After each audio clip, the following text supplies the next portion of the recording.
Black Goose TV family, what's happening with it? I got all the content coming for y'all tonight. So make sure y'all tuned in, baby, especially with that notification game. But what we finna talk about, what we finna be on, what we finna look at, what we finna watch. You like, yo, Fluence, what you got in store for us right now, man? Well, we're gonna put our focus on Rolly Romero right now. Okay. Obviously, the Gervonta Davis Rolly Romero fight has finally been officialized. We have a date. So let's go ahead and see how Rolly Romero himself is looking as of late. Let's see if he stayed in shape. Obviously, everyone already knows if y'all been following the Devontae Davis, Rolly Romero, what's the good, correct word for it? I guess fiasco to an extent.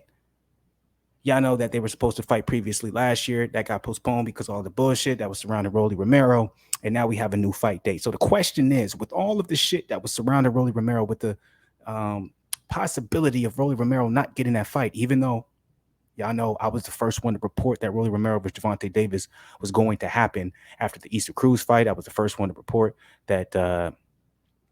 Well, there's no legitimacy to this, but I truly believe that the only reason Easter Cruz ended up replacing Rolly Romero was not because of the accusations, but it all had to do with there was very, very bad sales numbers and very, very bad pay-per-view numbers coming in. So they didn't want to waste a potential big fight within the money team where they can collect all the cash and it be shared within each other. They don't want to waste that on something that wasn't going to hit the number they expected. So, hey, let's go ahead and bring in Easter Cruz. Let's bring out these accusations. Let's go ahead and postpone it, put a little bit more hype behind it, a little bit more promo, a little bit more marketing. And now, what do we have? We have a much bigger fight of Rolly Romero versus Gervonta Davis than we did when it was supposed to happen in December of last year. Okay. My opinion, right? That's my opinion, but damn, it sounds good, right? But, anyways, look, all I would do in this video, I'm not talking too much, I'm not saying too much, whatever the case may be. I would play the sound for this, but they got some music playing in the background. I don't want to get copywritten, but let's take a look at Rolly, man. Let's see if he stayed in shape. Let's see if he's still looking good. He's disrespecting Gervonta. You see in the title, this is from Fight Hype, calling him Oompa Loompa and Dwarf Slayer, all this stuff. He's saying it's too short, all that good stuff. Let's see what's got going on. Let's see how he's looking. That's all that matters. All that matters is how he's looking. It's that City Boxing Gym, City Boxing's Legend Gym. Oh, he would have got hit with that jab. Oh, he's kind of losing right now to his own coach. His coach is giving him that work. You're supposed to throw that jab, Rolly. What do you got? The hands low. Okay, that's power. That's quick, but you think that's gonna do anything to Gervonta? How y'all feel about this right here? Obviously, the one thing about Rolly, he's very awkward. He's very different. The way he approaches his fights, the way his style is. You know what I'm saying? A lot of people think he's fundamentally wrong. A lot of people says that, I won't say a lot, but there's a good majority who feel like he's a little bit disrespectful to the sport because obviously there's a lot of technical problems with the way that he boxes. If you want to talk about just kind of looking at the sweet science, and that's not coming from me. That's not me saying that. That's just the majority public, and that's how they feel about Rolly. But let's see. He was playing around a little bit. It looks like I like. He's usually at the TMT gym. Usually he's training with his. Real quick, I want to stop this real quick. There's a couple things I want to point out. But usually, he's training at the TMT gym. His usual trainer is there. You'll see that a little bit later in the video. I haven't seen this video. What I did, I had to skip forward so it's loaded. So when I'm playing it back, it doesn't skip or nothing like that. But his trainer was in the gym, but he wasn't actually giving him the mitts. So this is the first time I've seen him actually do mitts with someone other than his usual trainer, or some of the clips that we've seen him do with Floyd, or somebody within the TMT gyms. Looks like he went to City Boxing Club, and he's getting a little bit different looks because he understands that he's going to have to step up his level of game, and he's going to have to be fundamentally sound in some aspects. You can't just fight wild against Gervonta. So I want to rewind this. We're not going to watch this whole fight. We're not going to watch this whole video.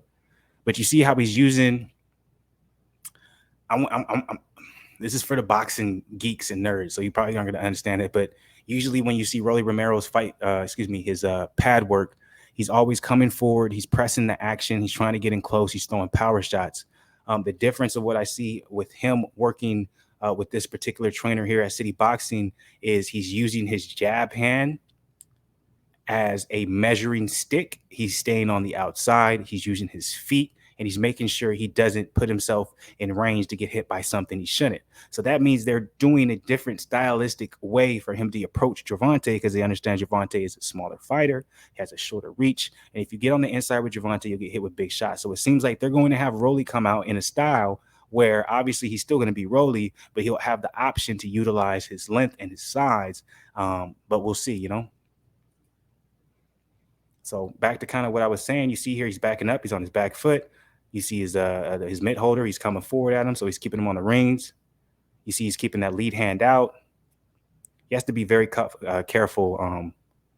I always think that's a very bad habit when you see, and you can tell he's not used to fighting that range, because when you're not used to fighting that range, a lot of times what you'll do is you'll dip your head this way when you see a jab coming or when you see a big power shot, because especially if you're an aggressive fighter and you're usually on the inside like a Rolly Romero, the idea of dipping your head this way or the idea of dipping your head down actually makes a lot of sense, because you're close enough to your opponent where the opponent is probably going to follow up that jab or that left hook jab, or if you're southpaw, that jab or that right hook jab, they'll follow it up with a hook coming from the other side, or possibly that straight left hand, or if you're talking about orthodox, that straight right hand, or a hook coming from that right hand. So if you're excuse me, so if you're the type of stylistic style that Rolly is, that works for him, because usually he's pressing forward, he's coming forward, so he can land a flurry of shots, and then when the jab comes, straight right hand comes after it, he can boom, and then he can kind of over exaggerate here where he's low enough and close enough where he can take a step in, smother you, probably take a step to the side, and now he's back at a good distance. You don't want to do that when you're outside of range, right? And you're throwing that jab and you're keeping your person at the end of the shot, because if you do that and you see the jab and you over extend yourself this way, what's going to happen to the smaller opponent or the opponent trying to get on the inside? They're just going to start using a lot of feints with their jab, feint, and they're going to wait for you to react hard enough where you do come down. We've seen this with Billy Joe versus Canelo, and they either come with the nasty uppercut or they will come with that hook. The hook that wouldn't land if you were on the inside, something he's used to doing, but he doesn't understand. If you're on the outside and you duck your head that way, lean that way, whatever it may be, you're very susceptible for a power punch, whether it's that right hook, uppercut, whatever it may be. But yeah, let's go ahead. But this is new. You can tell this is something new to him. He's fighting on the outside. He's using his range. He's making sure he's not getting too close where he can be hit back too quickly and easily. I think that's the reason why he's working with this particular trainer. They're probably helping him. He looks good, though. Regardless of the little critiques I'm doing, he looks good, man. He's going to need to keep that lead hand up. Him with his hands down. I know he's just playing. He's probably feeling at peak shape. He's having fun. He's not going to do this in the actual fight. But at the same time, there's things I'm seeing where, it's Rolly. Like, what is this? What would you call this right here? Would you call it fun? I know the camera's on me. What would you call this? Do you think that his trainer is just letting him get away with this because, it's Rolly and he's making money? Or do you really think they're benefiting from this? That's the thing about Rolly, man. It's just, it's like split down the middle. If you're such like a boxing fan, you see some of the way he trains. Like that's just the moment I was talking about. That's his regular trainer right there. That's the trainer. That's who usually trains him.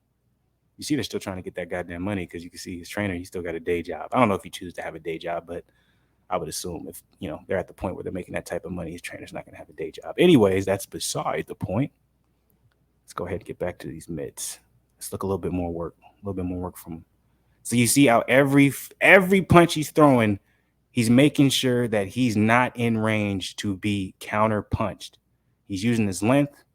He's keeping that jab hand forward, but this is the first time I've ever seen him actually do mitts this way and train this way. Obviously, you're only able to see what's put out there. So he may have been always trained like this beforehand. He may have always went to this particular trainer on his off season, on his come up. But all I can go off of what's presented. And for me, this is the first time me ever seeing Rolly Romero train in this particular way.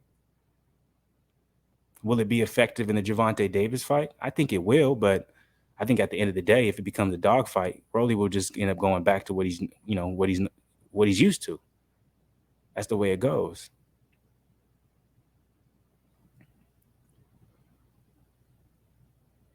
Beautiful uppercuts. You can see both of the uppercuts. He's trying to stay out of range. That was beautiful. He has power, because if you look at the coach, he keeps he'll shake his hands a little bit after some power punches. So that means it hurt a little bit. That's beautiful work, though, right there. You can't take anything away from these combinations right here. He looks really good. But that's when Rolly looks the best, when he's standing right in front of his opponent and he could throw those power punches.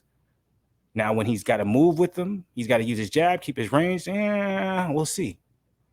This is when he looks the best right here. He looks good. Can't take that away, man. I honestly think it's going to be if we get the best Rolly, and I think that's another part of the reason why I was supposed to postpone. They want to make sure they get the best Rolly, so it's the closest fight or the best, competitive fight, whatever it may be. They want us to believe. So that was that. How you guys feel, man? How you guys feel he looked? Do you feel the same? Do you share the same sentiments that I was basically saying throughout the video, where it's the first time I ever seen him training like this? It was interesting. You can tell he was kind of new at it. There were some defensive flaws with the way he was fighting in regards to fighting at long range because he never does. But at the same time, it's good that he's utilizing this because it's going to be very important against Gervonta. Overall, I want to know what you guys think. You agree with me, disagree with me? How do you guys feel about this particular video right here? Like, just talk to me, people. Let me know how you feel. You feel like he looks good? You feel like he looks bad? Are you excited for this fight at all? Do you think Romero doesn't have any chance to get Gervonta Davis? Please hit the comment section. Let me know what you guys got to say. I will eventually get back to you. I promise you. I never let any comment, not replied. I reply to all the comments at some point. So rock with me. Hit the comment section. Let's grow this boxing channel to a whole nother level this year. And subscribe to the channel if you're not part of the family. Notification gang as always. And I'm going to get up out of here. Salute to the people. Appreciate anybody who watched this. As always,